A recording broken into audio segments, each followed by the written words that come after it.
Boa noite a todas, a todos e a todes. Sejam muito bem-vindos ao Centro de Pesquisa e Formação Online. Meu nome é Mariana, eu estou sentada.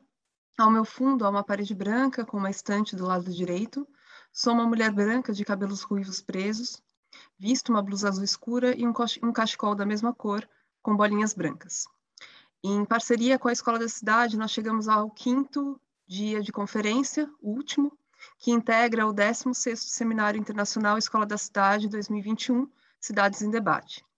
A Conferência 5, intitulada A Metrópole Contemporânea e os Sentidos do Urbanismo, convida a professora Regina Maier e também com a mediação de Sabrina Fontinelli e Silvio Oxman.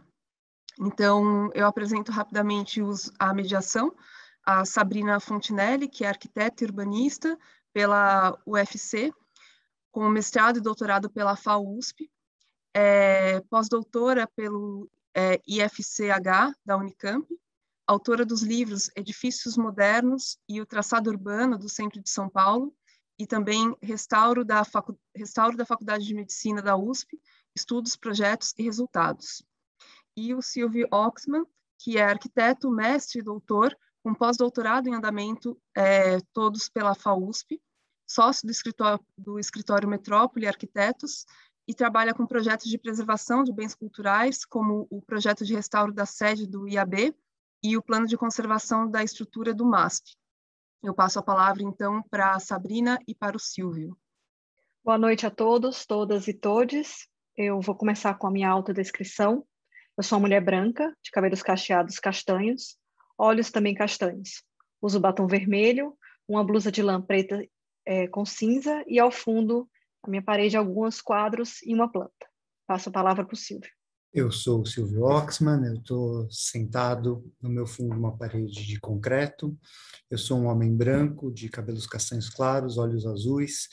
Eu estou com uma camisa branca e um casaco vermelho por cima.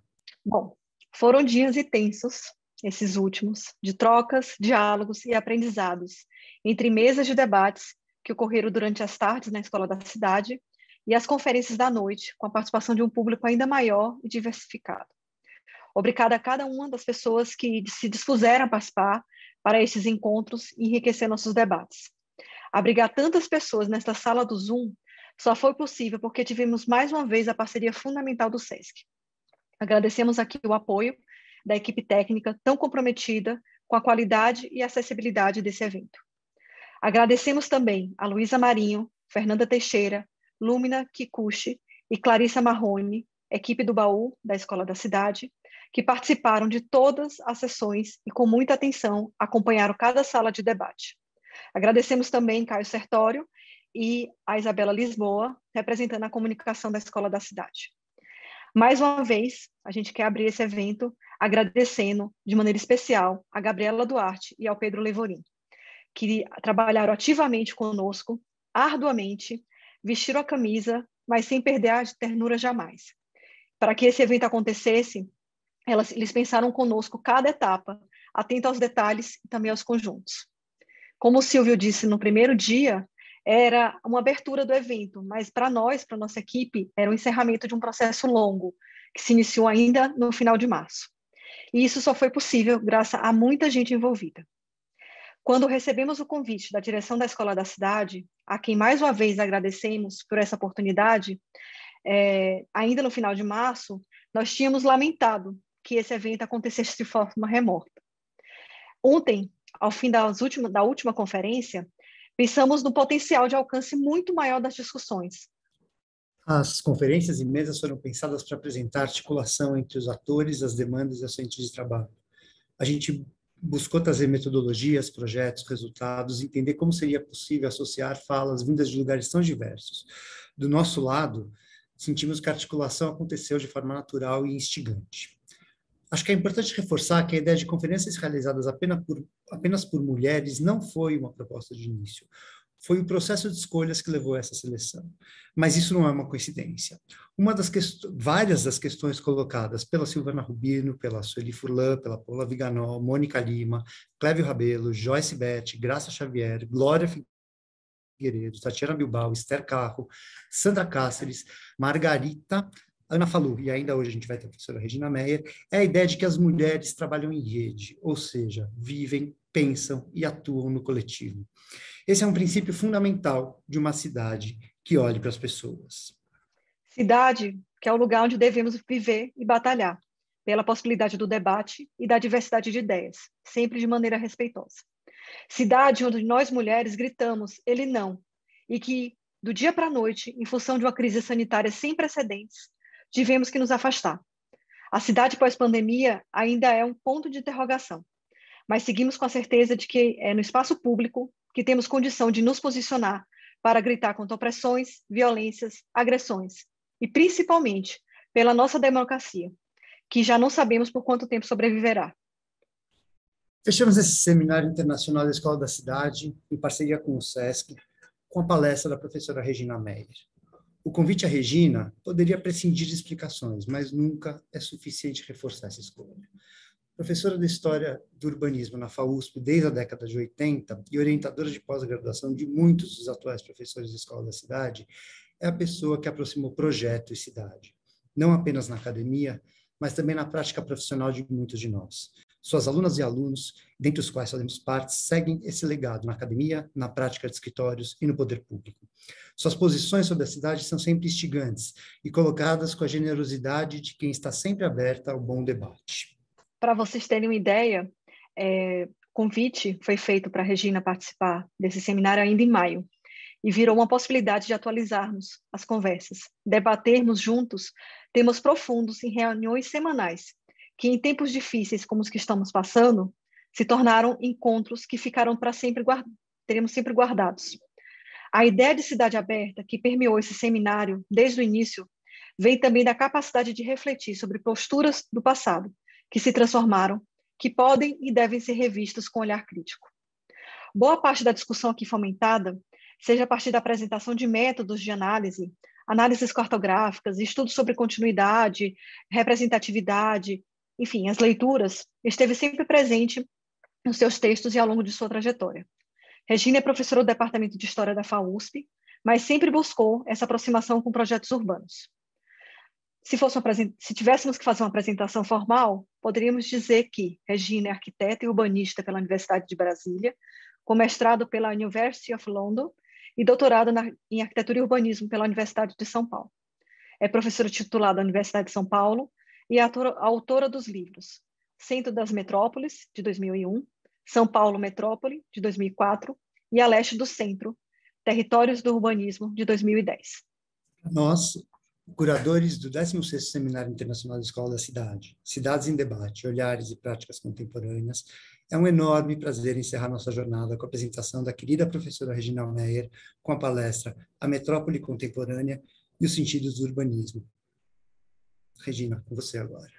Estou emocionada de estar com vocês num evento como esse, com esse tema, com esse título, tendo sentados aí à minha frente a única pessoa que não foi aluna é a Mariana, e não é uma formalidade agradecer a Escola da Cidade por essa oportunidade de discutir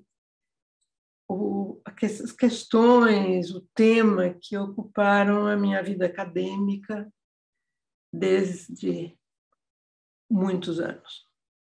Me formei em 75, fui para Londres e o assunto era esse, voltei, 30 anos na FAO. É quase uma perseverança, né? Porque as questões que a gente vai enfrentando são cada vez mais, quase que eu diria a palavra brutal, mas elas são efetivamente de uma brutalidade, às vezes, que poderiam desanimar. Mas, realmente, eu acho que o fato de poder ter construído com os alunos da FAO diálogos tão importantes, eu acho que me dão um enorme alento e possibilidade de continuar e perseverar e buscar sempre mais coisas para falar sobre a cidade de São Paulo, que é onde eu finquei as minhas raízes de trabalho.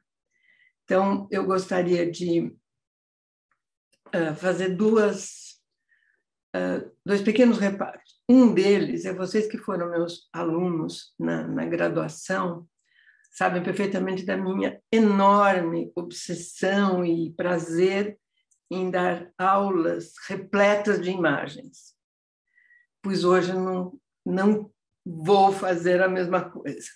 Comecei a tentar fazer e vi que assim, ficaria longo. Então, é uma aula que tem o desafio de trazer questões que, em alguns momentos, são bastante abstratas. E, então, eu acho que eu percebi o diálogo com os palestrantes das outras noites dessa semana, o quanto os alunos apreciam a imagem. A imagem tem esse poder. Eu não acho que uma imagem vale por 1000 palavras, mas uma imagem ajuda bastante a entender as 1000 palavras. Então, eu acho engraçado que eu vou fazer uma apresentação que tem poucas imagens. Então, eu vou passar a apresentar com essa ressalva. E uma segunda ressalva é a seguinte, que esse tema que eu estou trazendo hoje para a Escola da Cidade, para esse seminário, para aqueles que estão acompanhando, ele não é um tema fechado para mim. Eu fui percebendo, à medida que eu fui montando esse PowerPoint que vai me guiar aqui, o quanto algumas questões ainda permanecem, eu não diria abertas, mas cabe fazer perguntas a ela e obter ainda outras respostas. Não é uma aula no sentido de eu ter colocado aqui um conjunto de questões que são fechadas para mim. Obviamente que algumas são tão evidentes como o processo de globalização, o tipo de urbanização que está aí fora, etc., mas como lidar com tudo isso, eu diria que é um processo ainda em aberto. E que, então, poder trocar ideias com vocês vai ser, assim, não digo importante, mas fundamental para que esses temas ainda percorram novos e importantes caminhos. Então, o título, A Metrópole Contemporânea e os Sentidos do Urbanismo, é um título, quer dizer, quase pretensioso, né? Porque é enorme, mas eu acho que tinha que ser esse, porque é esse o objetivo dessa aula, propor articulações, né, que nos conduzam à denominada relação entre a metrópole contemporânea e o urbanismo, que também quer ser contemporâneo. É aí que está a grande questão em aberto, né? Eu diria que a metrópole contemporânea está aí fora, todos nós já convivemos com ela, e o urbanismo que seja considerado também contemporâneo, ele está, eu diria, ainda em construção.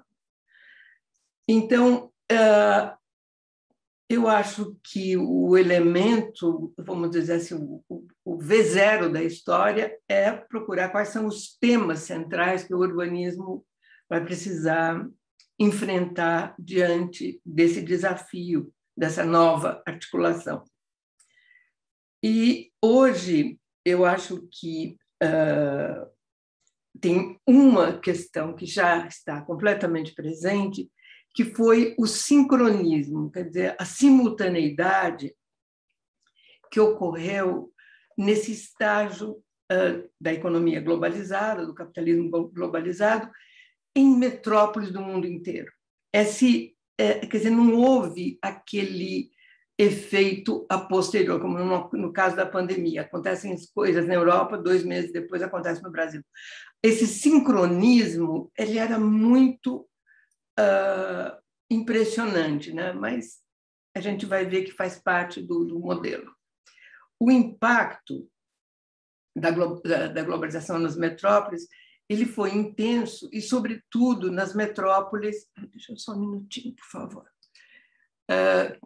Que se tornaram agentes, né, ativos do processo de globalização.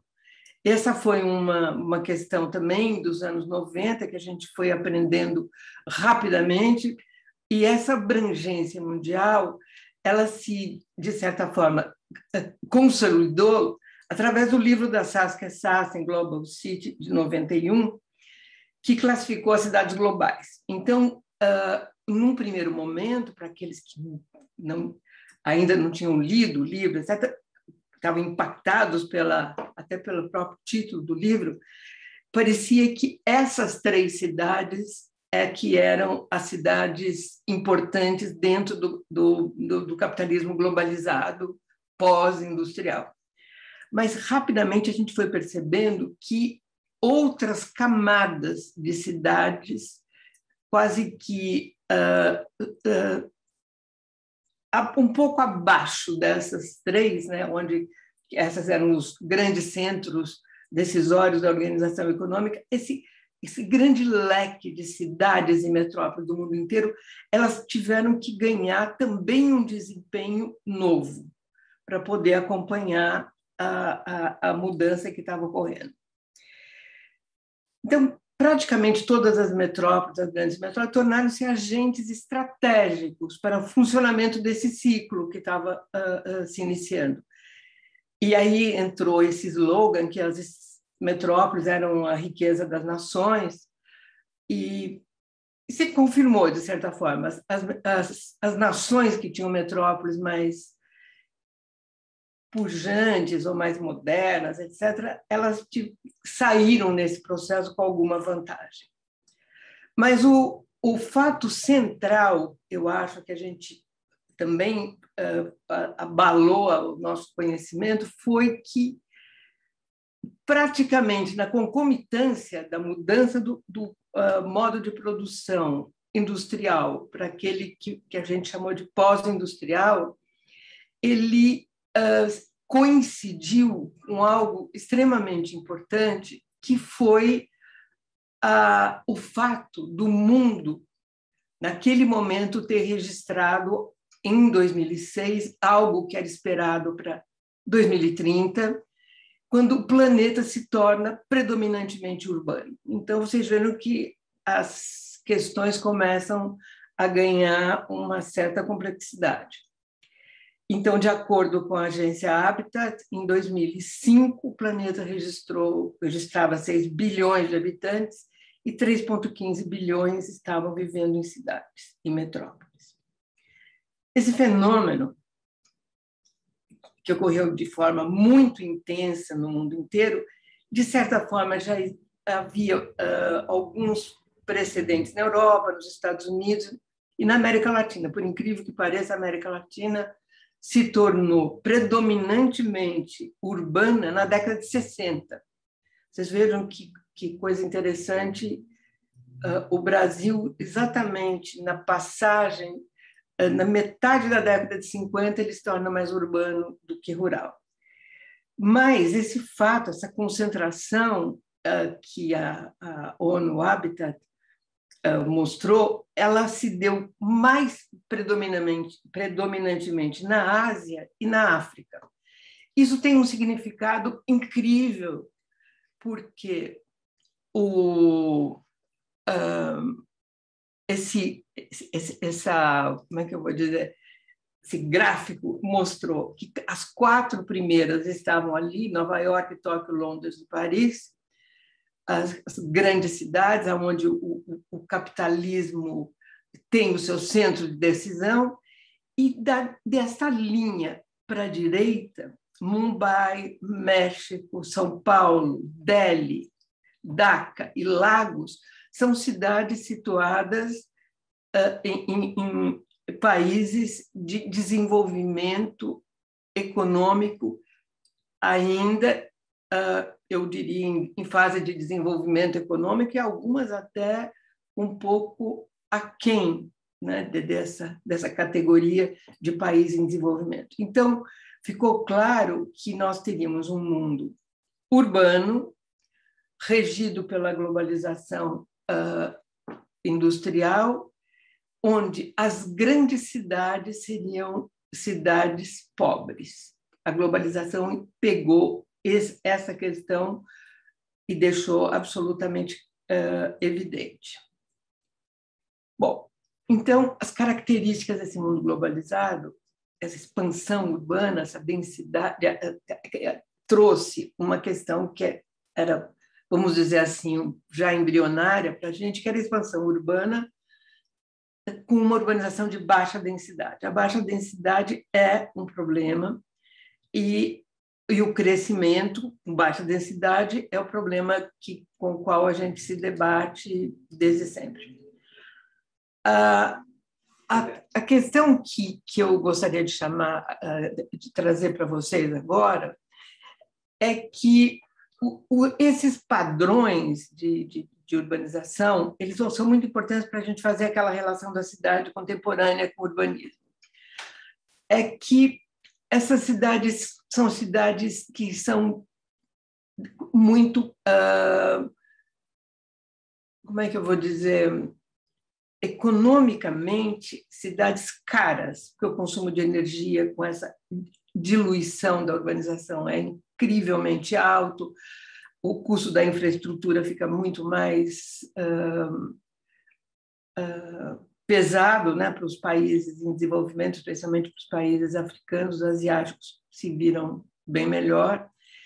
E a agenda que se impôs, né, para esse padrão de urbanização dispersa e difusa era de estratégias que eles chamavam de preenchimento da expansão urbana com vista, né, à obtenção das economias de escala e aglomerações.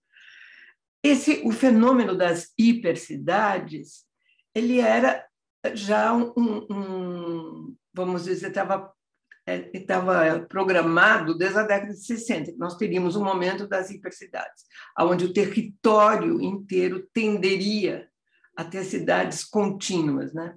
Mas, como eu disse, a questão foram as metrópoles situadas em situação de enorme desvantagem dentro do novo sistema que a gente estava iniciando.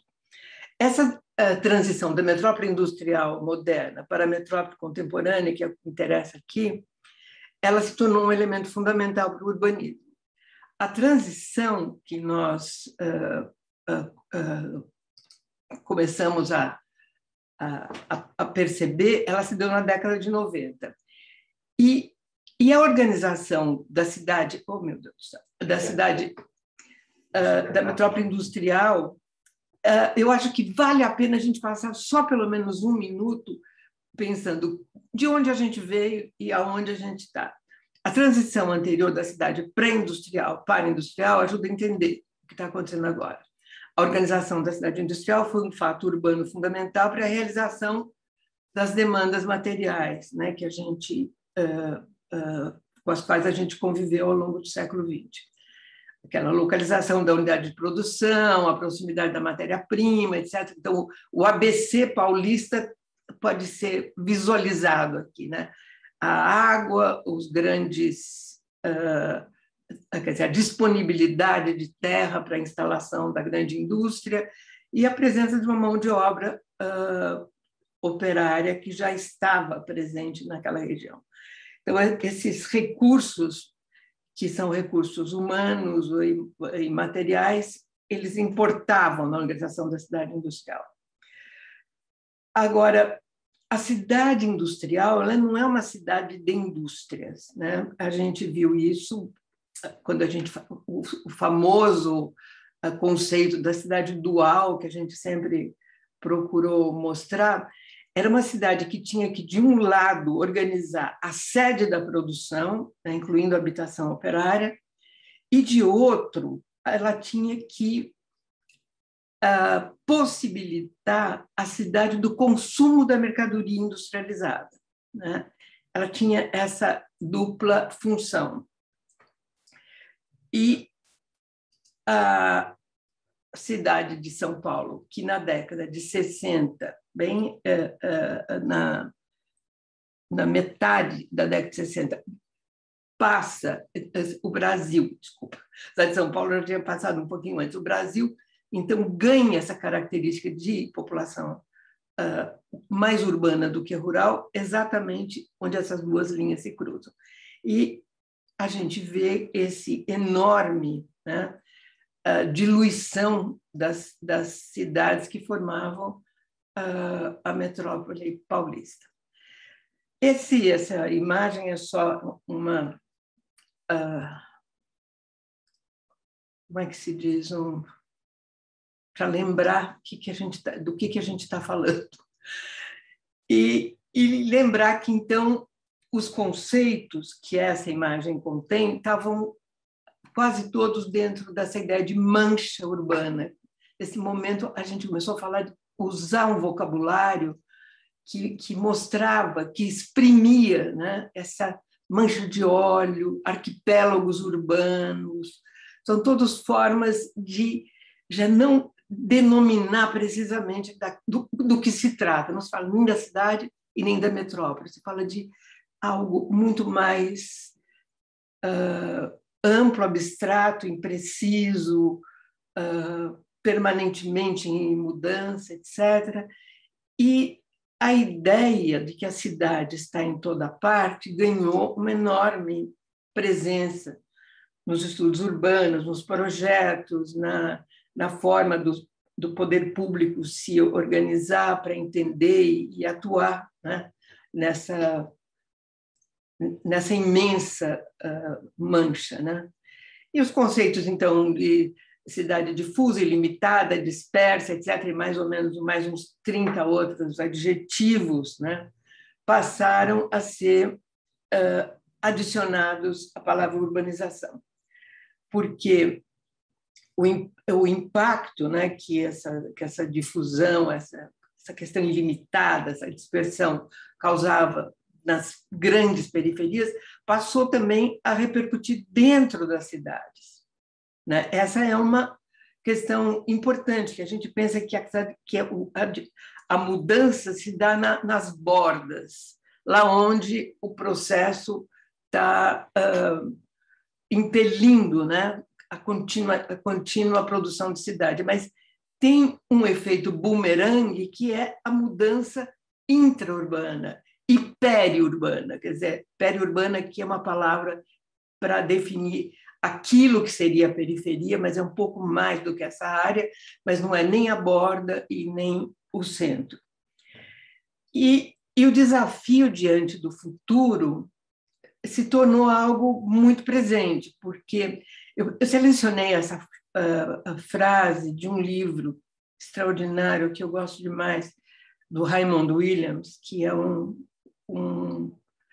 escritor marxista que escreveu esse livro, O Campo e a Cidade, The Country and the City, dentro de um panorama muito interessante, onde ele mostra exatamente o que essa frase traduz. Da vivência das cidades nasce a vivência do futuro. Quer dizer, o futuro ele é urbano, né? Por mais que os valores, inclusive o livro trata dessa questão, os valores do rural, do campo, são importantes, mas é a cidade que vai, então, criar a vivência do futuro. A gente vai poder pensar a cidade do futuro a partir das cidades e até não mais da dicotomia campo-cidade. Os aspectos da transição, é importante a gente lembrar, ele traz um passivo social urbano, né, na metrópole industrial. Essas transformações marcaram o fim da atividade econômica denominada fordista. A gente viu ao longo inclusive recentemente, a saída da indústria automobilística gradualmente, né, deixando o seu espaço para trás aqui no Brasil, e a ascensão dessa economia baseada em arranjos produtivos de alcance global, baseada numa sociedade em rede, o que explica a simultaneidade do evento, né, que pegou todas as cidades, e os traços também as características distintas que essa simultaneidade, essa ascensão e essa mudança, e esse pós-fordismo ocasionou em todas as cidades.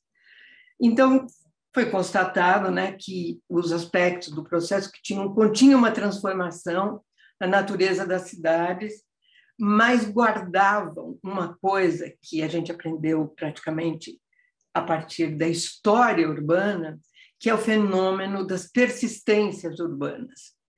Esse fenômeno é extremamente interessante. Olhar para ele nos ajuda a projetar, a propor, a entender a cidade, a metrópole contemporânea, porque aonde há uma persistência, há uma questão a ser levantada, a ser procurada.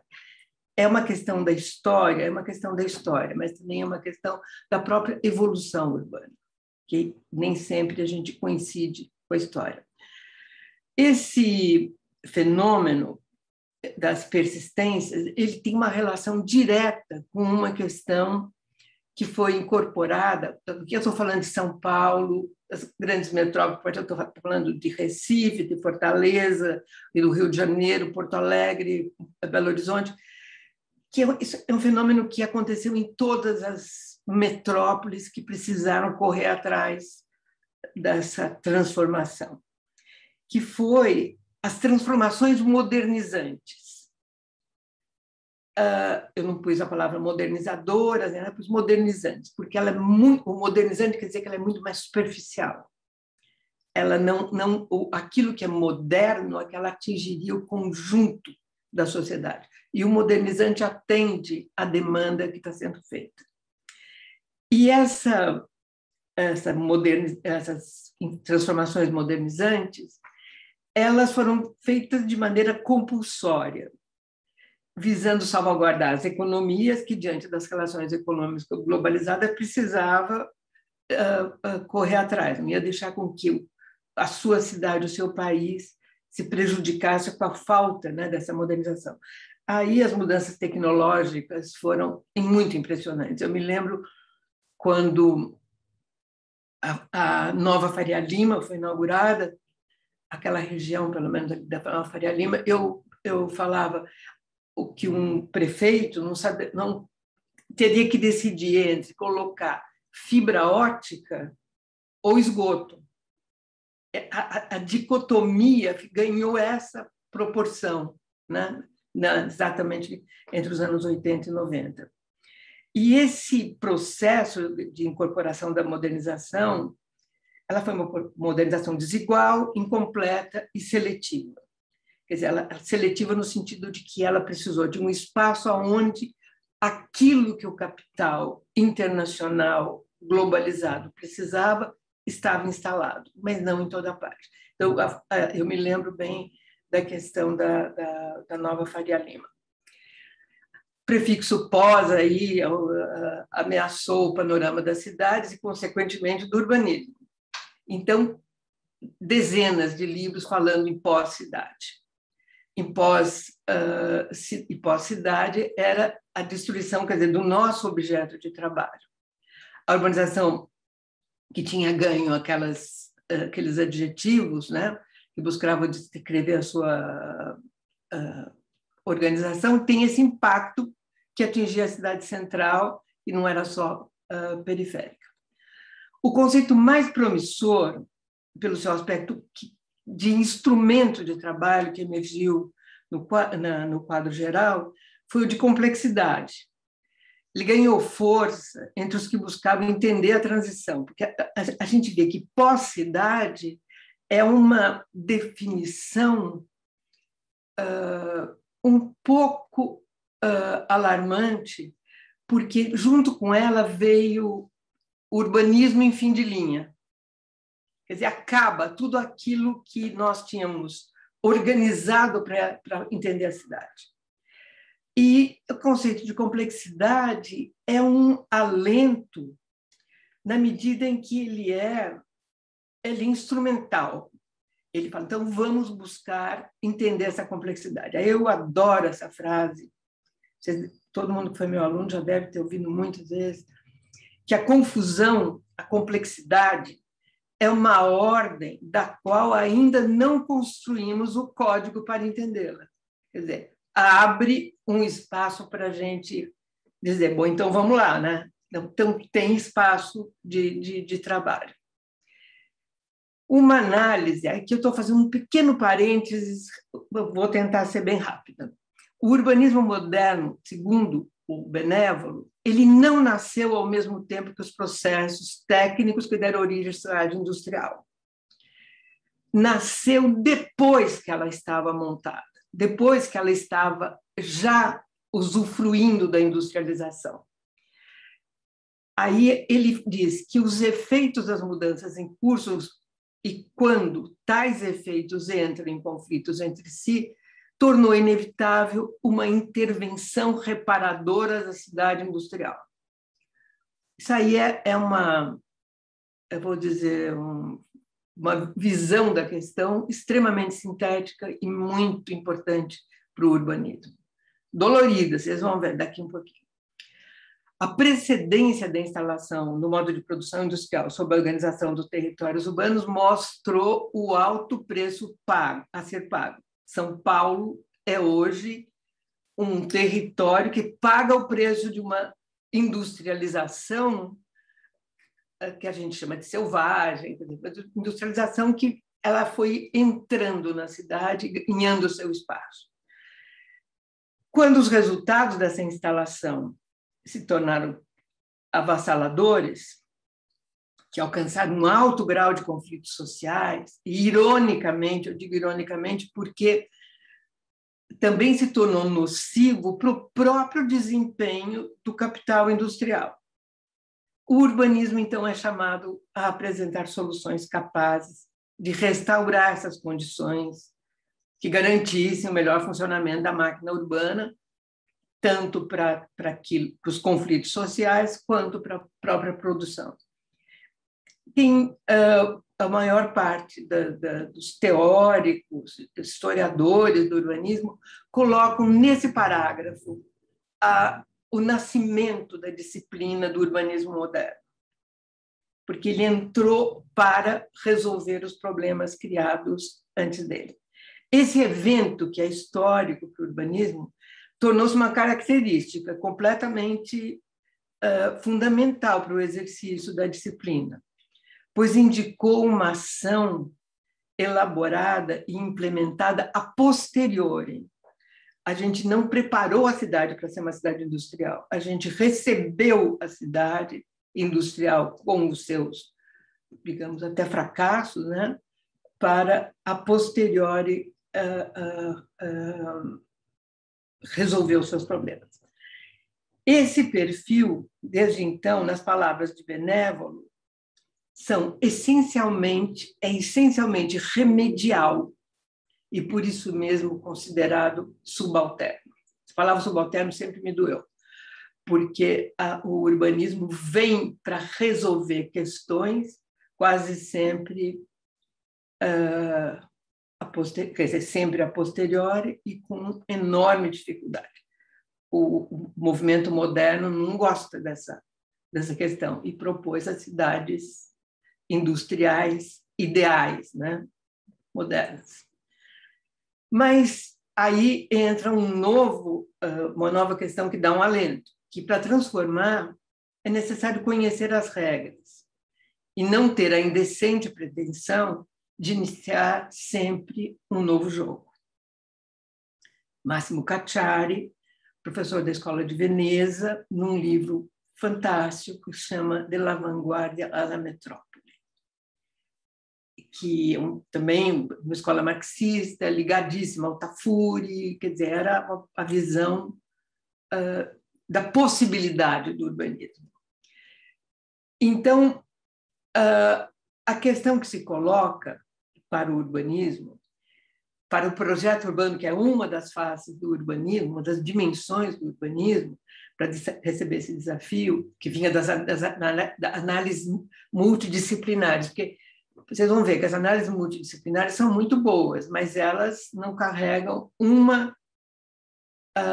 um compromisso que nós, arquitetos urbanistas, carregamos, E nós não podemos, quer dizer, perder de vista os questionamentos que eles fazem, as análises, etc., o valor explicativo de tudo isso, mas nós temos o campo pragmático, nós temos que dar respostas. Essa é a grande questão. Então, para que uma ação do urbanismo se desenvolva no campo específico que lhe é reservado, é indispensável que ele não se afaste do caráter propositivo da ação. Aqui cria-se uma enorme diferença, tudo com a sociologia, com a geografia, com a antropologia, com a economia, nem se fala, com tudo aquilo que faz grandes e boas análises, mas a análise é o produto final. O nosso não é, né? E aí eu peguei 2 momentos históricos e 2 depoimentos que eu acho que têm a mesma função. Eu me debrucei sobre um e outro para poder fazer essa afirmação, que foi o do Engels em 1845, quando ele escreveu a respeito de Manchester, berço do capitalismo industrial, o livro A Situação da Classe Trabalhadora na Inglaterra, né? E, em 1990, o Junk Space, do Rand Koolhaas. As semelhanças são muito interessantes. O Junk Space são 3 ensaios relativamente pequenos, afirmativos. São 3 ensaios, 2 são afirmativos, né? Acho que o Bigness e a Cidade Genérica. E o Junk Space, o próprio Koolhaas diz que é um bem-sucedido exemplo de descrição da cidade, da metrópole contemporânea, enquanto construção em movimento. O Koolhaas fala que o objetivo dele não era explicar, mas apenas descrever, utilizando a forma literária do excesso. A forma literária do excesso é uma maneira de dizer que é distopia. A distopia é uma descrição em excesso. Lembra de Blade Runner? Aquilo é a distopia e, ao mesmo tempo, é a descrição que o próprio Koolhaas fazia. Nas palavras do Koolhaas, ele fala: Junk Space deve ser descrito se queremos mesmo compreender. O SEC, então, vai fazer uma pequena retrospectiva e falar, usando o recorte histórico que o Hobsbawm usou no livro dele, A Era dos Extremos. Ele fala que é o curto século XX, porque é um século XX que ele nasce no fim quer dizer, quase na metade da segunda década do século XX e morre antes também da penúltima década. Então, de 14 a 91, o curto século XX, na Era dos Extremos, para o Hobsbawm. E dele o SEC retira essas 4 questões que ele diz que são as grandes experiências do urbanismo ao longo desse período, desse curto século XX. O movimento moderno, a cidade soviética, a construção dos 2 pós-guerra e a formação das imensas megalópolis. Vocês veem que o SEC 91 é o nascimento das imensas megalópolis, elas estavam em produção, né? Mas ele dá como um marco do fim desse período. Esse segundo SEC é o percurso histórico da consolidação e também da desagregação da metrópole moderna industrial, que a partir dos anos 90 iniciou essa acelerada marcha rumo à metrópole contemporânea. Aí a gente volta, então, para o urbanismo. Qual é a fisionomia do amadurecimento metodológico do urbanismo? Depende da nossa capacidade de definir com clareza algumas questões. Eu estou bastante sintética aqui. O conhecimento específico do nosso objeto de trabalho, quer dizer, conhecer bem o novo objeto. Quando eu falo específico, é conhecer historicamente, conhecer os dados, ter informação, ser capaz de fazer cenários de curto prazo, de médio prazo. E, em cima desse conhecimento, elaborar as nossas próprias questões. aquelas que o urbanismo e o urbanista colocam, não aquelas que vêm para a gente, porque aquelas que vêm, elas têm outras características. Instituir, depois que a gente conhece e que a gente fez as questões que são nossas, próprias do urbanismo, instituir um sistema de pesquisa e investigação. Vocês veem que são tudo tarefa grande, né? Propor recortes espaciais e históricos que atendam suas questões específicas. Aqui ainda teria uma lista grande, mas eu parei aqui. Para poder exercer essa primeira questão, conhecimento específico do objeto de trabalho, eu acho extremamente, para mim, pelo menos, importante assumir essa frase no Castells. A cidade não é expressão, a cidade é expressão, a cidade não é reflexo do modo de produção da sociedade. A gente passa a vida dizendo que o que acontece no processo produtivo, o que acontece fora vamos dizer assim, do nosso ambiente cidade, né, reflete na cidade. E o Castells faz uma análise também muito poderosa, mostrando que a cidade ela é expressão. O que ele quer dizer com isso? Ele vai dizer que a cidade, basicamente, ela é agente desse novo modo de produção da sociedade. Ela não é um espaço que recebe as dificuldades ou que vai resolvendo. Ela é agente. Por isso, a modernização que a gente falou lá atrás. E essa contribuição dele é muito importante porque ele já tinha feito no momento da cidade industrial. O Castells é um homem da minha idade, mas que com 20 anos ele já era uma pessoa que todo mundo parava para ouvir, porque ele é um gênio, né? Ele foi, com 22 anos, convidado a dar aula na Sorbonne por conta dessa teoria, né? Então, da teoria de que a cidade não é reflexo, a cidade é expressão, a cidade é agente do processo. Então, com esse dado, fica quase mais simples o conhecimento específico do nosso objeto de trabalho. Quer dizer, a gente tem que olhar para ele e ver o quanto ele está absolutamente relacionado às mudanças, né, no processo. Outro conceito que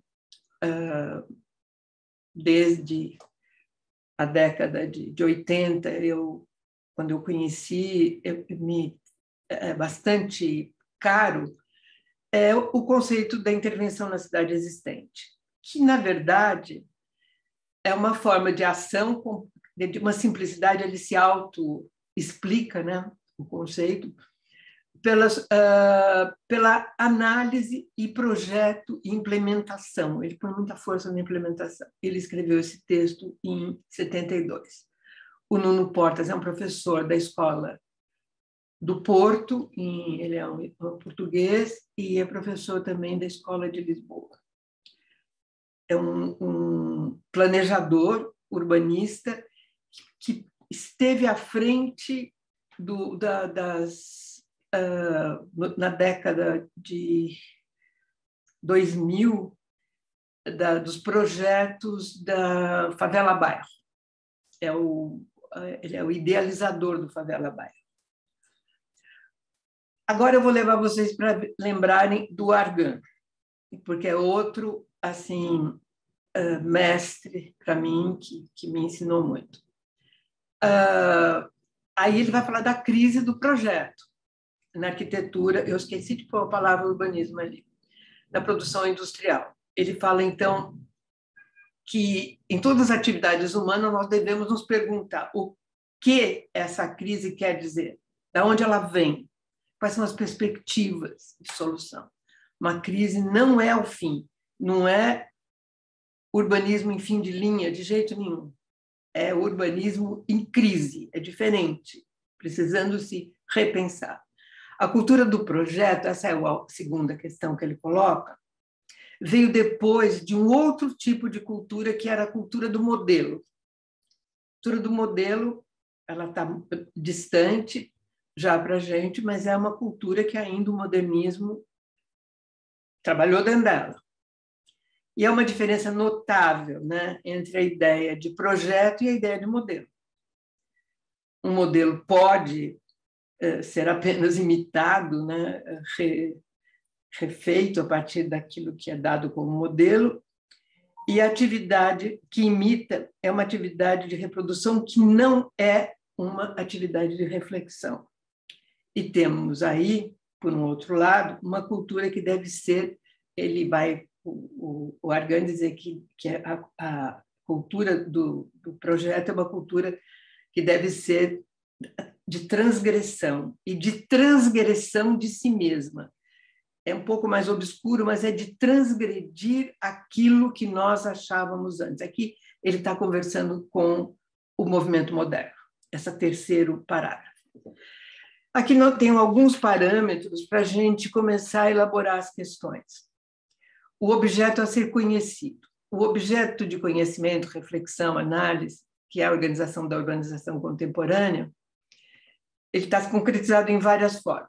E para poder chegar nisso, aí aqui tem uma palavra que eu confesso para vocês que eu vou precisar me debruçar mais sobre ela, que são os valores, que podem ser valores políticos, podem ser valores humanos, podem ser valores de todo tipo, e as responsabilidades que a gente tem como arquitetos.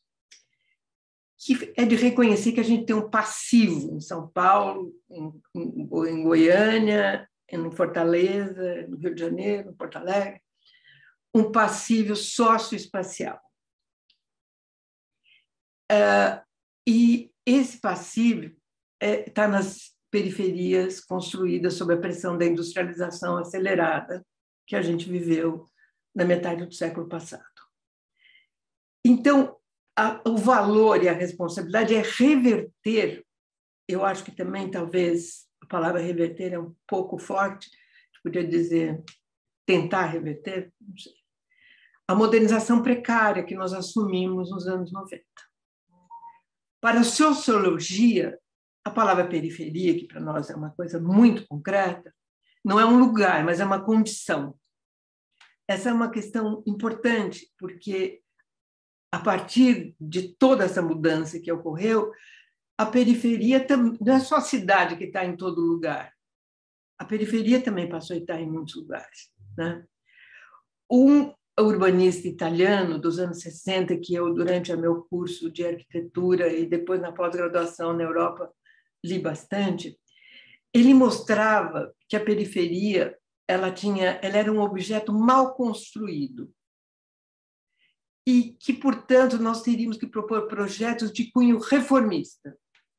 Era reformar a periferia, era rever as condições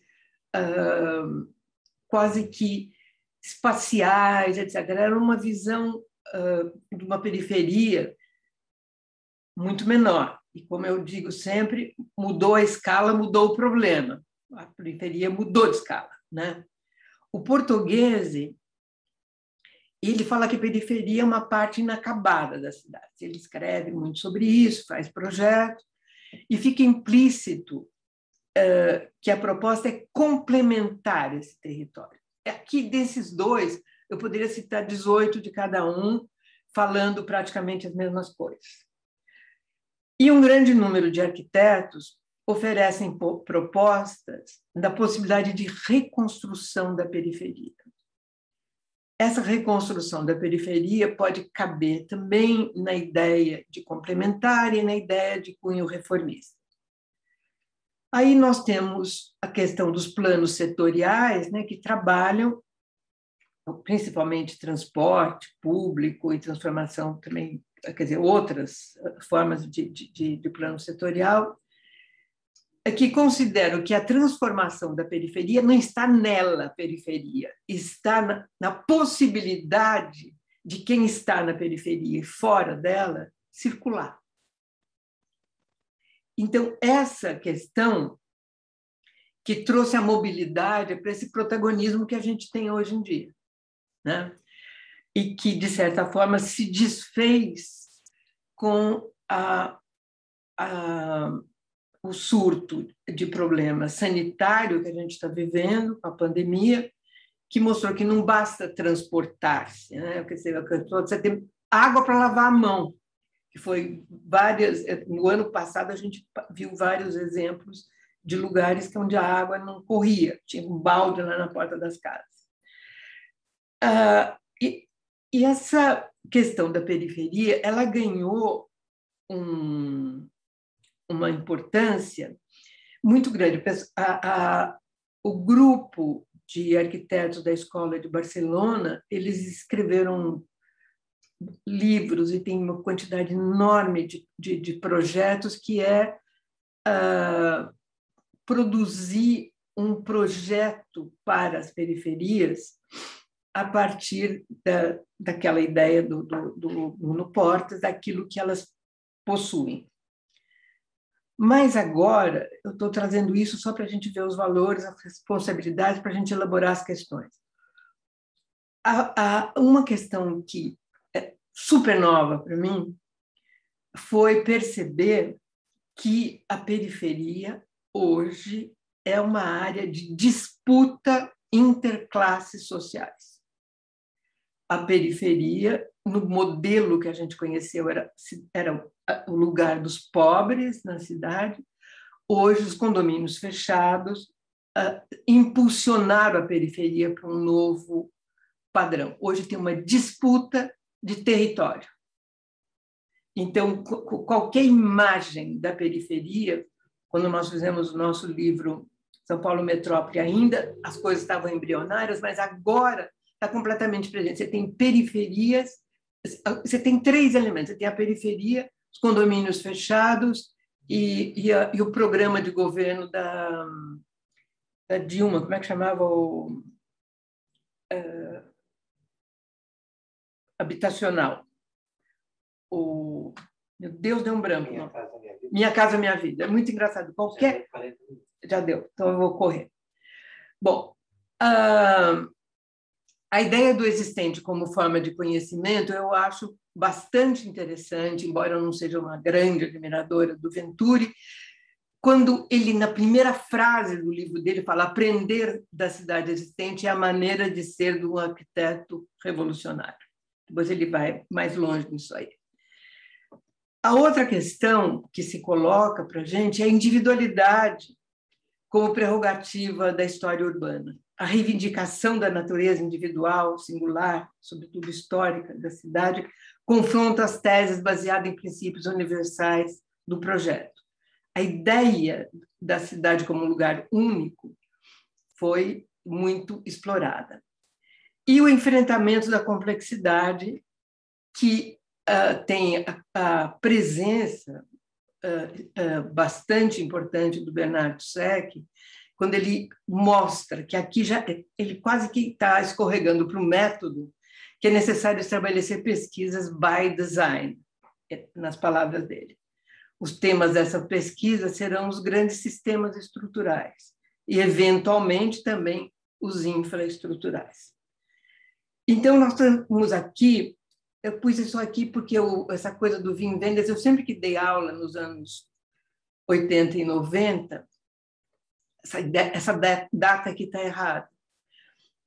Ele deu essa entrevista, ele falava que ser inconfundível é parte da essência das cidades. Aí é quase mais do que a história, né? É aquilo que está absolutamente presente, que não deve desaparecer no momento em que a gente produz o projeto urbanístico. Alguns parâmetros para a construção do método. Eu acho que o método que eu falei antes do SEC já era método. A dimensão histórica, que é uma proposta muito interessante, que vem de um texto também do Argan, onde ele mostra que, quando a gente se debruça sobre a cidade histórica, o importante é ver que relações a gente pode estabelecer entre o que está lá e aquilo que a gente vai propor de novo, né? É aquilo que a cidade já possui e que ela vai possuir. a relação com as escalas, que é o objetivo indispensável, né, para a cidade existente, que é de buscar ser espacialmente bem definido e funcionalmente abrangente. Então, quando a gente vai se debruçar sobre o Parque Dom Pedro, o perímetro do Parque Dom Pedro é uma coisa, e as escalas do Parque Dom Pedro é a Zona Leste de São Paulo, né? Vem da Zona Leste 1, Zona Leste 2. Né? Então, por isso é fundamental lembrar que escala não é dimensão, escala é relação. Né? É aquilo que se estabelece através de relações.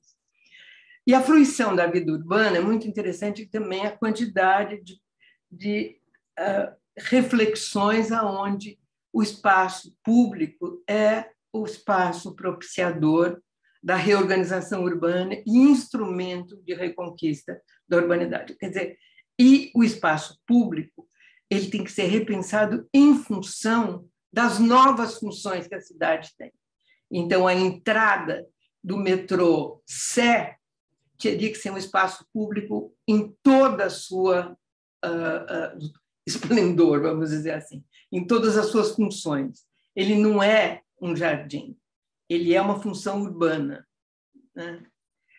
Bom, a permanente negociação com as estruturas existentes, isso é completamente óbvio, né, que a proposta deverá sempre buscar neutralizar tudo que poderá gerar um espaço anti-urbano, que às vezes são projetos que geram essas questões, às vezes a colocação de infraestrutura, só que eu tenho umas imagens que teriam deixado isso mais claro, e as referências infraestruturais que no urbanismo hoje em dia importa muito, que eles geram uma forma, essa referência infraestrutural. Porém, ela é muito mais importante pelo que ela oferece do que pela aparência que aquele espaço vai poder oferecer para a gente.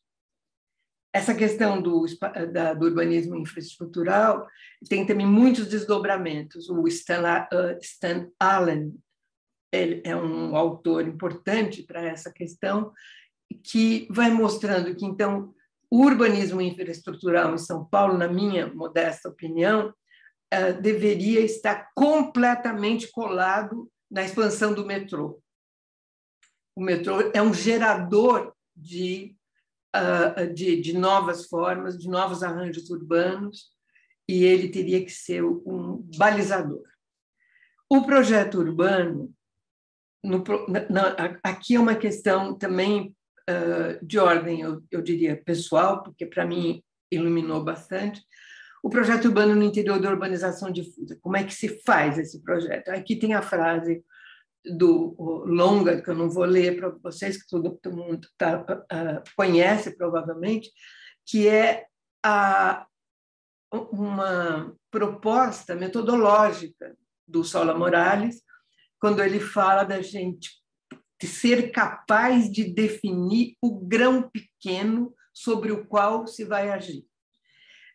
O grão pequeno ele está dentro, às vezes, de projetos, de áreas onde a urbanização tende a ser ilimitada, são espaços amorfos, que é a palavra que ele usa, e a propriedade fundiária, que ele também leva em consideração, normas urbanísticas. Quer dizer, o grão pequeno ele é uma espécie de gerador. Ele ganha essa possibilidade de gerar a modificação, de gerar o projeto. Ele pode funcionar, então, como parâmetro importantíssimo metodológico. A relação entre arquitetura e urbanismo eu vou ficar devendo, porque eu acho que uma escola, como a escola da cidade, eu precisaria me debruçar mais, porque é uma escola onde a questão da arquitetura é muito importante, mas eu acho que, como eu sempre disse, a intervenção na cidade existente pressupõe uma dimensão urbana da arquitetura, uma dimensão arquitetônica do urbano, e eu gosto muito da frase do Kohlraasch, quando ele fala que uma torre de escritórios é parte da rede urbana. ao construir um edifício habitacional, uma rede, uma torre de escritório, eu estou produzindo algo sobre a cidade que implica na forma como, vamos supor, a rua entra nesse projeto. Eu me lembro que quando essa frase soou ainda mais clara para mim, quando eu soube que ali na Berrini, Nova Faria Lima, os escritórios tinham horários para liberar os seus funcionários porque tinha engarrafamento na saída das garagens. Quer dizer, o que mostrava a dimensão urbana da arquitetura em estado puro. Aí tem um texto do Koolhaas pouco conhecido. Eu gostaria até que alguém me pedisse e eu pudesse disponibilizar esse texto, que ele fala que o urbanismo gera potencial, o urbanismo cria possibilidades, enquanto que a arquitetura é uma disciplina que utiliza plenamente, sabiamente, criativamente, todo esse potencial. Ela explora todas as possibilidades. Aí ele fala, essa frase é dele. Portanto, há algo de muito generoso no urbanismo e algo físico, fixo e dominante na arquitetura. A arquitetura tende a se impor muito mais do que o urbanismo. Então, essa frase que tem depois é uma frase tirada, não é tirada, ela é, vamos dizer assim, elaborada a partir de um texto do Tafuri, quando ele diz que as cidades muito configuradas pelo urbanismo modernista ou por outros momentos da história, a cidade muito configurada, ela diminui as possibilidades para o projeto de arquitetura.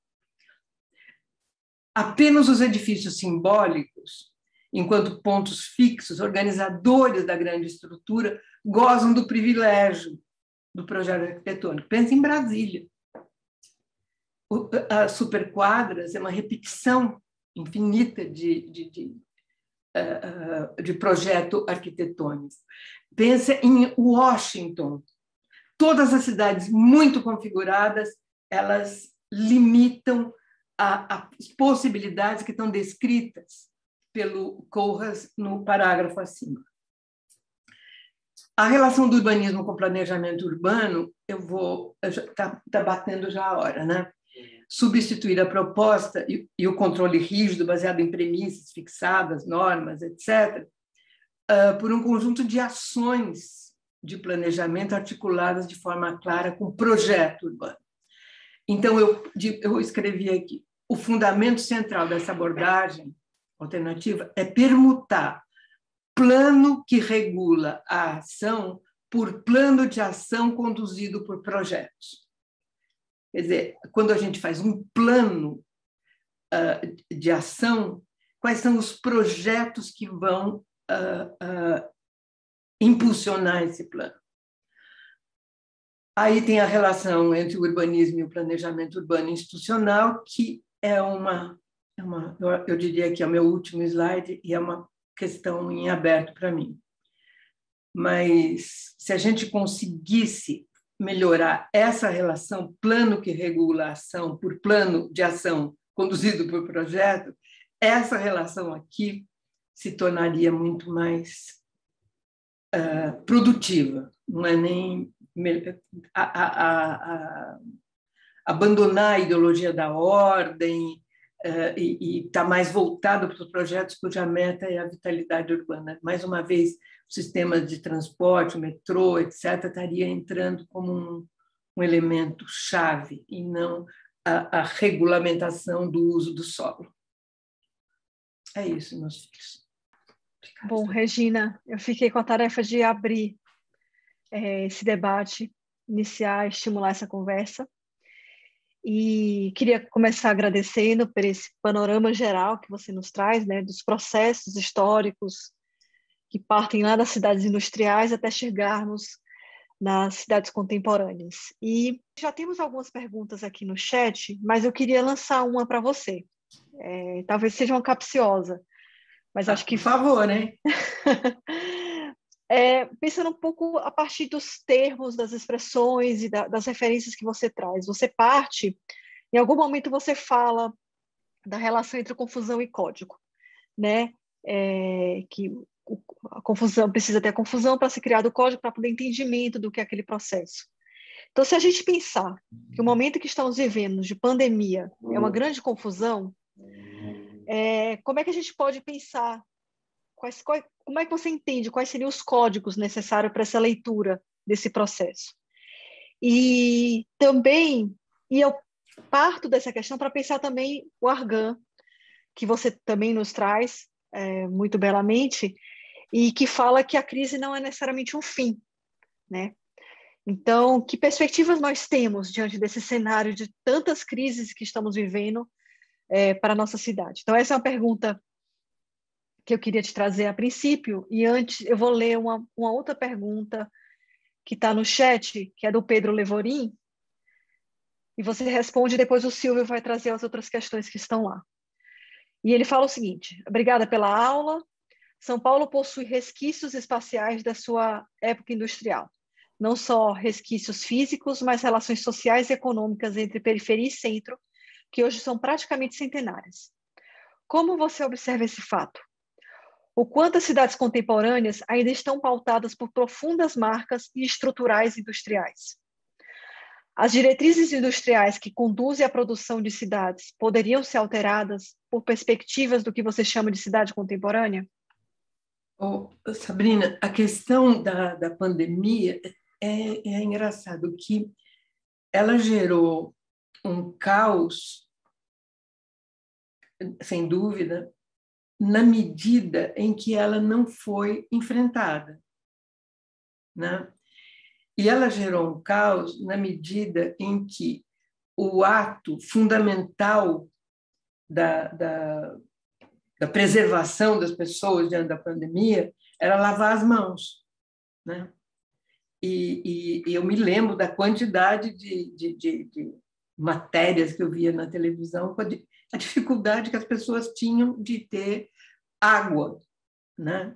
Então, a pandemia ela escancarou uma situação que nós estávamos acomodados em relação a ela. A gente achava que a questão das periferias era muito mais a questão do transporte público, que a gente precisava fazer com que as pessoas circulassem, que as mulheres que trabalham como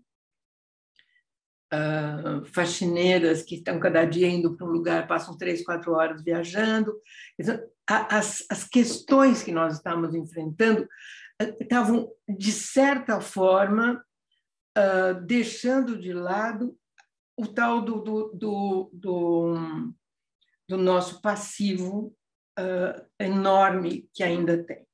Então, a pandemia, eu não acho que ela gerou um caos, ela gerou um sofrimento imenso social, né? E ela gerou uma evidência, né, para a gente de que essa cidade, tal como ela está colocada, ela não dará conta de situações como essa, que estão praticamente contratadas, segundo os especialistas.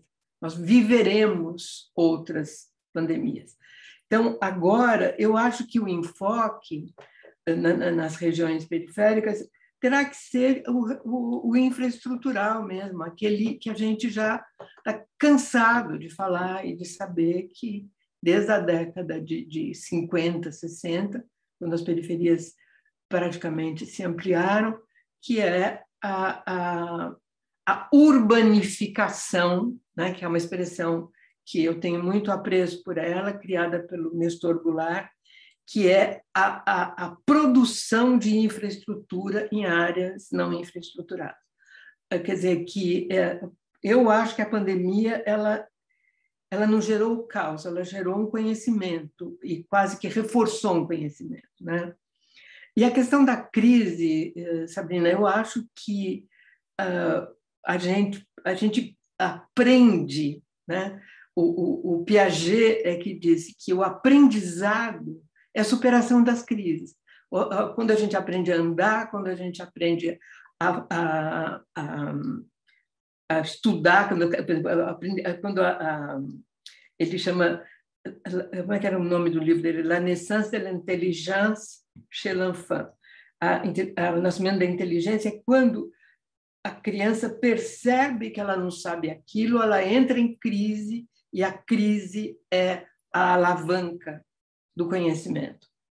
A crise não é o fim.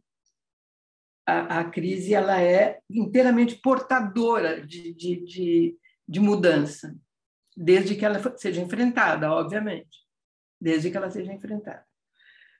E a questão da indústria, por exemplo, assim, a questão do patrimônio industrial, que eu acho que o Silvio perguntou, não tenho certeza. É isso? Não? Você que perguntou. Pedro. Não, foi o Pedro. Pedro. Eu acho que a gente tem, assim, você vê como é interessante, né? São Paulo, provavelmente sem nenhum favor, tem a recuperação de um patrimônio industrial mais extraordinário que nós poderíamos almejar, que é o Sesc Pompeia, né?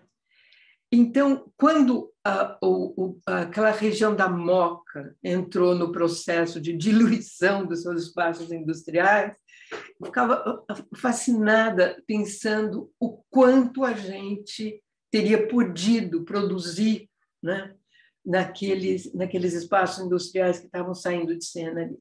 Acontece que a propriedade tem custo, né, no Brasil, e que o Sesc comprou aqueles galpões daquela fábrica de geladeiras, etc., e que essa possibilidade não se renovou. Agora, a cidade industrial, ela tem uma coisa que é uma faca de dois gumes, enorme para o planejamento urbano e para o urbanismo. Ela está liberando no interior da cidade grandes espaços, grandes glebas, que é provavelmente o ouro para as grandes empreiteiras. Hoje em dia, a ideia de produzir em grandes glebas, em grandes espaços, é aquilo que é visado pelo setor imobiliário.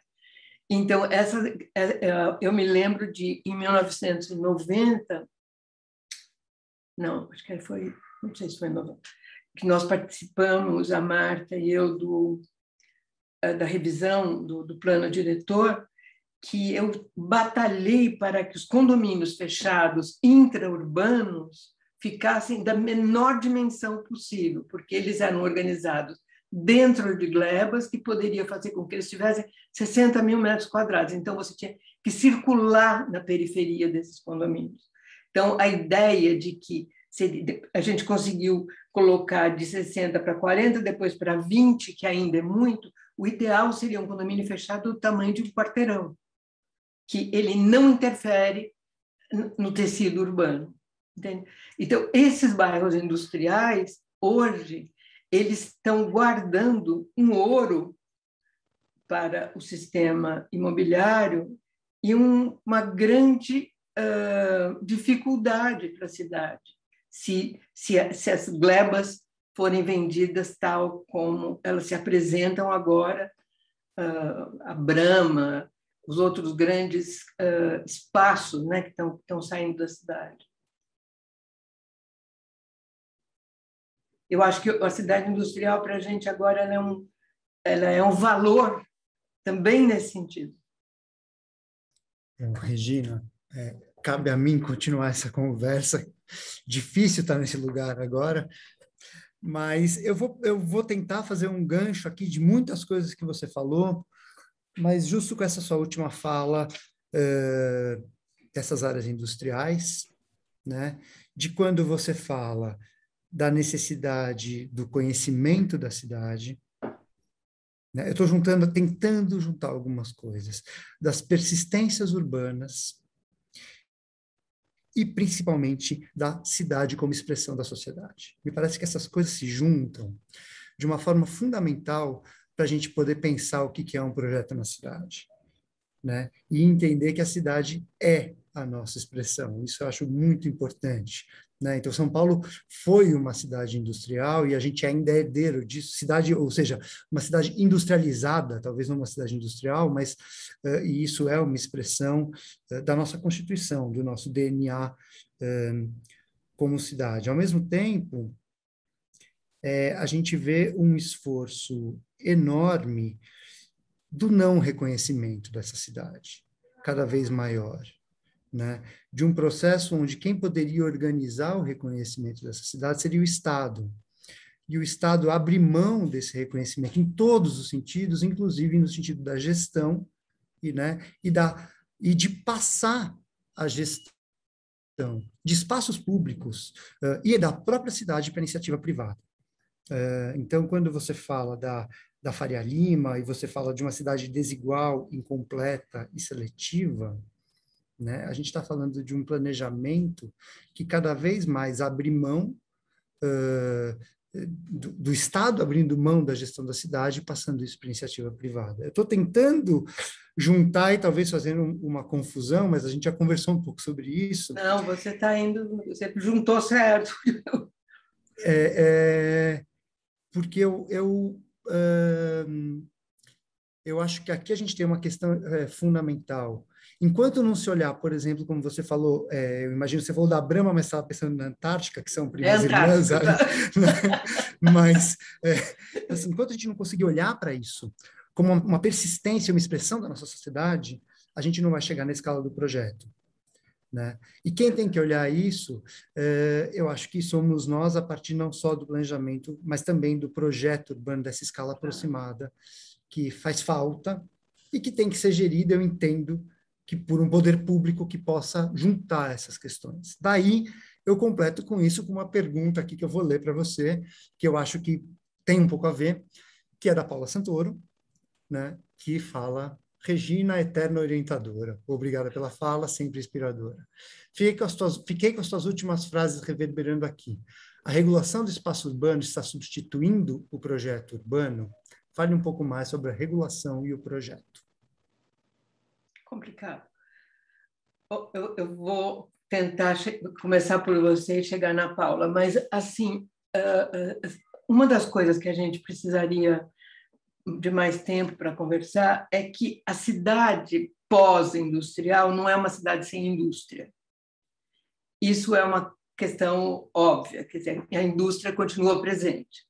Eu me lembro de uma grande batalha com o zoneamento, que era um zoneamento do Estado, não era nem do município, que eram as ZEIS 6, que eram as zonas estritamente industriais. Está cheio ainda ao lado do Tietê, etc.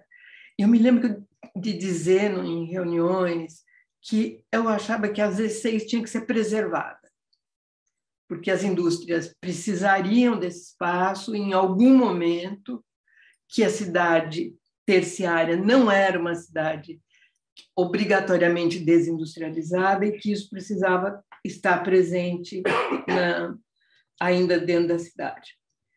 Esse talvez teria sido uma persistência, como aquela pergunta anterior do Pedro sobre quais são as persistências da cidade industrial. E uma outra questão que a gente tem que levar em conta, que o poder público ele não está omisso, ele está trabalhando noite e dia para outras questões. Então, a vontade de transformar todo o setor de Interlagos numa espécie de uma cidade satélite completamente voltada para uma produção de habitação, de classe média alta, será? Não sei se é elite, mas de classe média alta, etc. O projeto que tem ali no centro poliesportivo do Ibirapuera, tudo isso é a ação enormemente ativa do poder público. E o poder público estadual, nessa configuração que a gente viu hoje, né? ele fechou o órgão de planejamento que planejava a metrópole. Ou que, se ele não planejava a metrópole, a Emplasa, pelo menos, era uma fonte de informação. Não teve nenhum aluno meu que não tenha ido à Emplasa buscar informação para fazer algum trabalho. Esse órgão foi desmontado, ele foi eliminado, entende? Como a floresta amazônica. Ninguém sabe aonde estão os documentos da Emplasa. Ninguém sabe para onde foi parar o conhecimento daquelas pessoas que tiveram durante 30 anos debruçadas sobre aquele material. Quer dizer, eu acho que o poder público, dentro das questões que se colocam hoje para a cidade, para a globalização, etc., o just in case, a ideia de trabalhar para situações que vão surgindo novas continuamente, ela é completamente oposta a qualquer medida planejadora, qualquer possibilidade planejadora, qualquer possibilidade de um projeto urbanístico que se organize para ser implementado em 5 etapas, porque as coisas elas têm uma imediatez que o planejamento não vai dar conta. Então, essa mudança da ação, né, através do projeto é uma espécie de galho que a gente está segurando dentro de uma enxurrada, entendeu? Para poder segurar alguma coisa. Se você tem o projeto, o projeto ele pode ser indutor de transformação. O projeto ele tem essa força. As normas e as regras elas estão permanentemente em perigo, vamos dizer assim. Então, a minha impressão é que quando eu olho, né, para a questão do plano diretor, não sei, a Paula não perguntou isso, mas eu vou falar disso também. A briga pelo plano diretor, vamos fazer, não vamos fazer, vai ter participação, não vai. E a gente lê aquele artigo do meu colega que faleceu recentemente, Flávio Vilaça, que fala das ilusões do plano diretor. É um artigo absolutamente pessimista e verdadeiro. A gente ficar brigando pelo plano diretor agora significa, de alguma forma, entrar no jogo de que o plano diretor resolve. Então, essa é uma questão, a gente não pode, Silvia, assim, em tua homenagem, jogar fora a criança com a água do banho. Mas eu acho que tem a ilusão do plano diretor, ela para nós, ela é ultra problemática e a gente disputar com o poder público agora, dentro da conjuntura que a gente está vendo como é que isso se encaminha, dizendo que o plano diretor tem que ser feito de uma determinada forma, que é a participação, que é isso, que é aquilo, a gente está, de alguma forma, chovendo numa horta que a gente só olha de fora. Não tem nenhuma capacidade de, através desse padrão de planejamento, fazer as mudanças que a gente deveria fazer. Como é que era a pergunta da Paula, que eu tenho certeza que eu não sei responder? Então, fiquei com as tuas últimas frases. A regulação do espaço urbano está substituindo o projeto urbano. Fale mais um pouco sobre a regulação e o projeto. Sabrina, eu vou ler a do dia aqui, tá bom? A gente combinou que você ia ler, mas eu já estou com o microfone aberto, que é: linda aula, Regina, agradeço imensamente. Na medida em que a população brasileira e também a paulistana segue crescendo, ainda que menos do que em outros tempos, além dos passivos sobre os quais você tratou, novas precariedades têm surgido. Que novos dados da equação você chamaria atenção diante dessa condição? A Cris, então, Cris Muniz, diretora da escola. Uma aula maravilhosa, mas me fez perceber o quanto carregamos seus ensinamentos. Só posso agradecer por todos os anos de convívio e por esse momento tão especial com nossos jovens estudantes. A ideia de que uma crise não é o fim da linha é muito linda, e essa cultura do projeto como transgressão também. Me parece que evocá-las é mais que necessário. Pensando nas possibilidades de transformação de São Paulo e por dentro, a partir de sua existência, gostaria que comentasse sobre esses possíveis elementos ou eixos estruturadores e seu potencial tal como o metrô. O plano diretor da cidade nos ajuda nessa transformação, associando adensamento a infraestruturas de transporte. Poderia comentar o plano diretor e suas possibilidades de revisão? De certa forma, você já começou a responder essa pergunta da Cris, né? Os novos passivos, eu sinceramente eu não tenho condições de nomeá-los muito claramente, mas a gente sabe que a possibilidade das questões ambientais se tornarem absolutamente intransponíveis em curto espaço de tempo, o abastecimento de água em São Paulo, a maneira como a gente lida com o lixo, tudo isso está se tornando um passivo não mais absolutamente dos mais pobres, mas da classe média também, porque a produção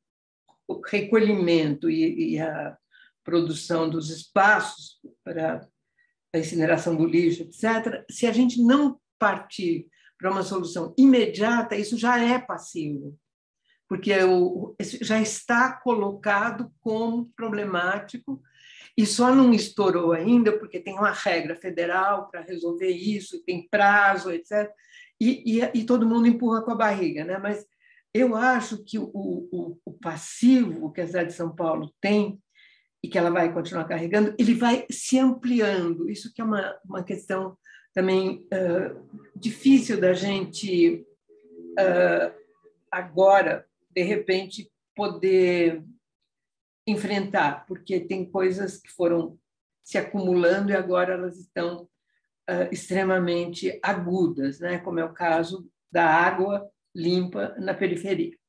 Então, a minha impressão, eu não sei quem fez essa pergunta, é que os passivos estão, quer dizer, cada vez que a gente conversa com alguém de um setorial, ele mostra a iminência de uma crise importante naquela área, né? Eu peguei o lixo porque há pouco tempo eu tive uma reunião com pessoas que estão envolvidas com a questão. Realmente a gente está não só contaminando o lençol freático da periferia da cidade, como a gente está deixando de reservar áreas para onde o lixo da cidade poderia ser colocado. E a questão do plano diretor, Cris, é uma questão que, para mim, ela está muito conflituosa dentro de mim, porque o artigo do Vilaça é um artigo bastante desesperançoso. A ideia do plano diretor teria que ser revista como ideia, ele não dá conta dos problemas, tudo isso que a gente falou hoje, o plano diretor passou ao largo, o último plano diretor tem qualidades incríveis, que, na minha opinião, trouxeram elementos novos, e o principal elemento é que o plano diretor de São Paulo se tornou, na última gestão, um plano metropolitano. Não tem mais sentido a gente falar de plano diretor municipal para São Paulo dentro das condições. Quer dizer, a quantidade de gente que diariamente permuta mora fora do município e vem ao município trabalhar ou estudar ou ao médico, etc. Então, se a gente não pensar dentro de uma categoria metropolitana, a gente não vai fazer com que esse plano diretor tenha o mínimo de qualidade e de utilidade, né? Eu acho que é isso. Bom, então, dado o avançado da hora, eu queria agradecer muitíssimo por essa aula maravilhosa. Acho que várias pessoas comentando, agradecendo também. É um privilégio termos essa sua aproximação e sua perspectiva sobre processos urbanos, história, economia, transformações a partir do que se entende por cidade, né, e observá-las hoje. Então, eu acho muito interessante também a possibilidade de a gente discutir a partir de um tema específico, né, de um recorte específico geográfico, São Paulo, já que a gente trouxe ao longo do seminário vários outros contextos urbanos e aproximações. Então, eu queria, antes de passar a palavra para a Cris Muniz, nossa diretora, lembrar uma frase sua que acho que nos chamou a atenção aqui, que é: a crise é portadora de mudanças, caso ela seja enfrentada, claro. Então, esse seminário, eu acho que ele abre essas perspectivas e aponta os outros caminhos para pensar soluções para as nossas crises. Então, Regina, mais uma vez, obrigada. E, Cris, passo a palavra para você. Obrigada, Sabrina e Silvio, por essa incrível semana. E, Regina, né, sem palavras, foi... Que bom, Felipe. Sensacional, que bom tê-la aqui conosco, assim. Eu não preparei, assim, eu agora fiquei um pouco pensando, mas gostaria de falar para, né, para todos, todos, nossos estudantes, um pouco pensando nessa semana e no nosso futuro, assim.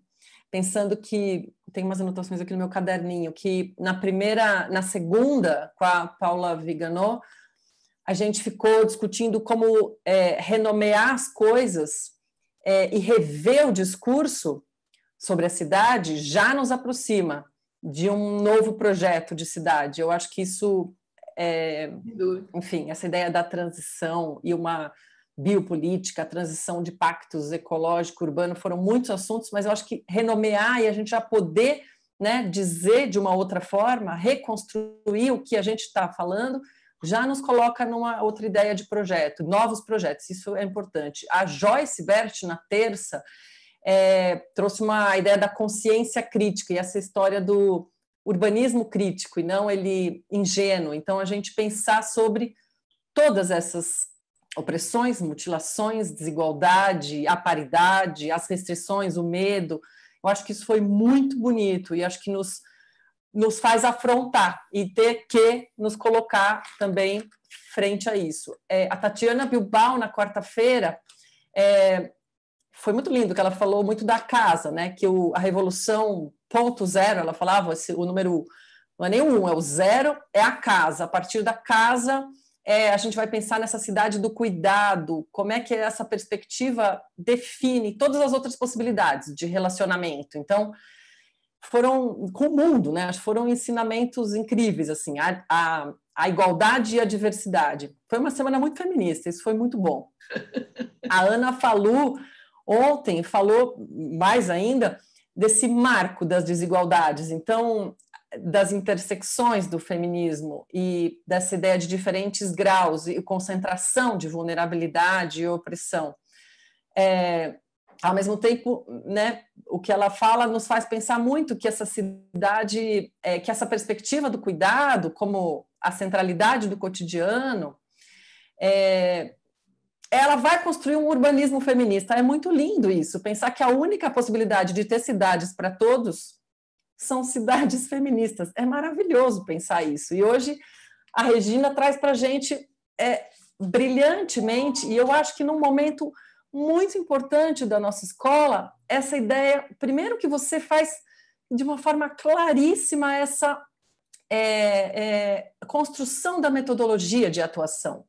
Como a gente pode pensar, que não é uma fórmula, não é um modelo, mas são o que de pontos importantes, abrangentes, nos podem trazer a construção de um projeto urbano. E aí a coisa mais linda é que a gente fala de projeto urbano. Você traz a ideia de projeto o tempo inteiro, como ação, como a nossa possibilidade de contribuição, que não é da sociologia, não é da antropologia, que estão nos amparando, que estamos construindo juntos uma visão para o mundo, mas que a nossa contribuição vai ser propositiva. Eu acho que isso é absolutamente oportuno nesse momento para a gente, na escola, e então eu queria te agradecer imensamente a sua fala.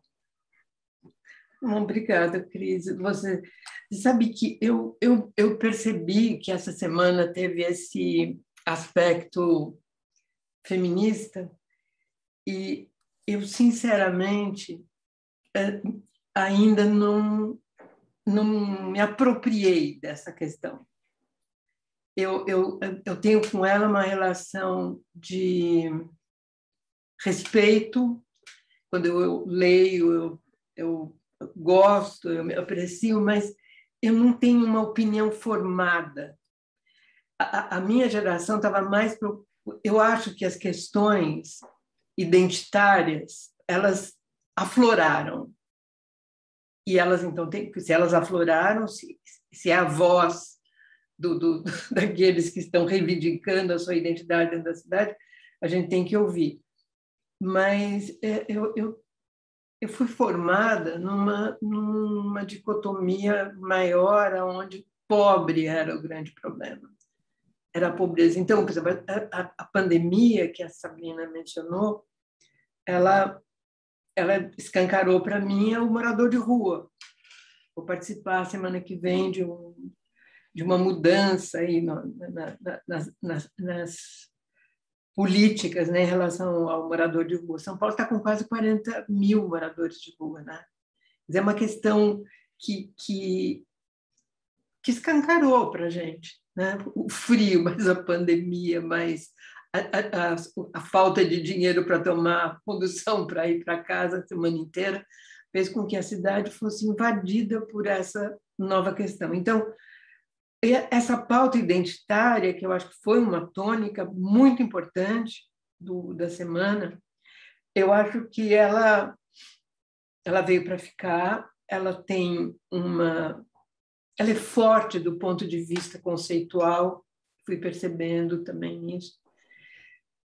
E sobrou para mim, Cris, e todo mundo que está me ouvindo, uma questão que foi a questão da circulação das ideias, a circulação dos modelos, que é uma coisa que todas as reuniões do Habitat se fala muito, as boas práticas, né?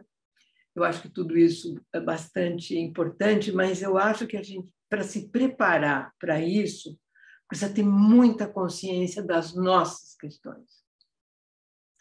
Porque a facilidade com que a gente pode comprar soluções é enorme e, de certa forma, se alinhar a determinados pensamentos que são alienantes, porque é um perigo que a gente corre. Então, a circulação das ideias ela é boa se a gente tem segurança do nosso lugar, da nossa questão, dos nossos métodos, das nossas limitações.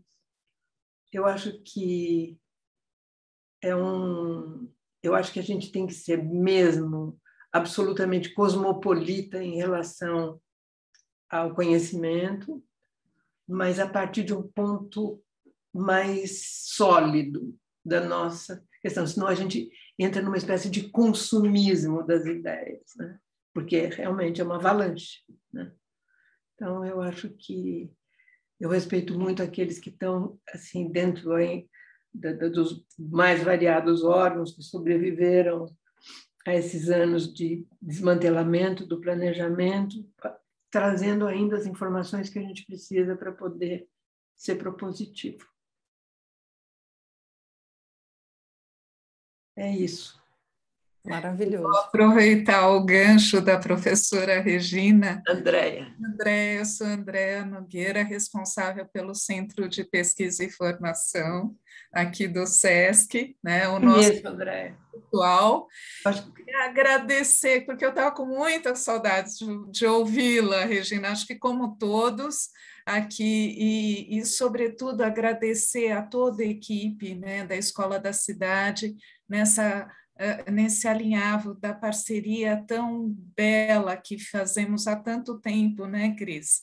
Ao Silvio, a Sabrina, a toda a equipe do Baú, que para mim o Baú é uma imagem, um ícone, porque de vez em quando nós encontrávamos com a moçada, e aí eu falava, você é do Baú? Então, essa alegria. E falar, né, a professora Regina lembrou da questão do Pompeia, e quantos sonhos também apostamos ali no Belenzinho, no Sesc Belenzinho, para trazer, mas realmente eu acho que o ícone se fez ali da Pompeia, né? Agora a 25ª obra, né, da pós-guerra, mas o quanto que é importante essa dedicação, esse olhar para as ações, né, esse papel da mediação cultural, da arquitetura, né, como ela se faz em conjunto, que tão belamente a senhora lembrou, né, trouxe para nós. Então, agradecer imensamente essa oportunidade que tivemos ao longo da semana em costuras tão afetivas, né, Cris? Sobretudo de valores, de análise, de reflexões, mas de muito afeto, porque é disso que precisamos para reconstruir esses locais, né? É isso, é buscarmos a cidade como uma integração que há muito está, né, fragmentada. Eu estou muito emocionada de fecharmos, porque essa semana ficamos ali na escuta, mas ela foi costurada de forma belíssima, como sempre. Obrigada. E a equipe aproveitar para um vitupério, um breve vitupério, agradecer imensamente Mariana, o Felipe, toda a equipe que está ali acompanhando e os tradutores também. Em nome do Danilo Santos de Miranda, nosso diretor do SESC. Obrigada. Andréia, muito obrigada. Nossa, realmente a gente tem essa parceria já faz anos e isso parece que a gente aprende mais a cada vez. Isso vai se desdobrando, né, em diferentes ações, não só no seminário, a gente já está fazendo outras coisas e, enfim. A gente também só tem a agradecer a todos vocês, todo mundo que trabalhou muito para isso acontecer. Parabéns.